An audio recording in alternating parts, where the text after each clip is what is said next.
Bonn, Germany. Fiji plans to move more than 40 villages to higher ground to escape coastal floods and is also working on ways to help future migrants from other Pacific island nations as sea levels rise, Fiji's Attorney General said. Fiji, presiding at negotiations among 200 nations in Germany on ways to strengthen action to curb climate change that is melting ice from the Alps to the Andes, is working to resolve issues such as land rights and citizenship. We have had to relocate people to higher ground.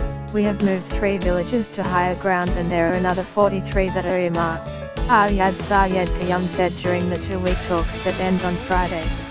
The first was Lido Goloat, a village on Fiji's second largest island, Volevu, where 26 homes were moved in 2012, he said.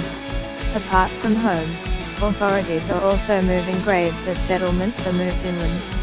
Of course there are people who are uncomfortable about leaving their traditional, ancestral art, he said. It was unclear how many people would be covered by the program. Fiji has also offered to help other Pacific Islanders on low-lying island coral atoll nations. Fiji, with 900,000 people on hundreds of islands, is larger and has mountains rising to 1,300 meters.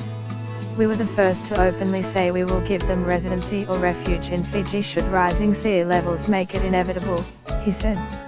Get the latest news and updates emailed straight to your inbox. By submitting your email you are agreeing to Fairfax Media's terms and conditions and privacy policy. Worldwide, sea levels have risen 26 centimeters since the late 19th century, driven up by melting ice and a natural expansion of water in the oceans as they warm, UN data shows. These could rise by up to a meter by 2100. The rise aggravates the impact of storm surges such as Cyclone Winston in 2016 that killed 44 people in Fiji and caused $1.4 billion in damage, a third of Fiji's gross domestic product. It also washes more salt water onto craftland. The Pacific state of Kiribati bought 2,400 hectares of forest land on Fiji in 2014. It might help grow crops in future, or provide a refuge if seas rise.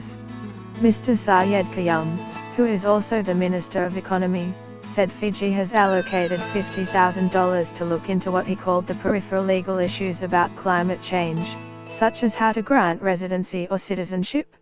Another is whether a nation's exclusive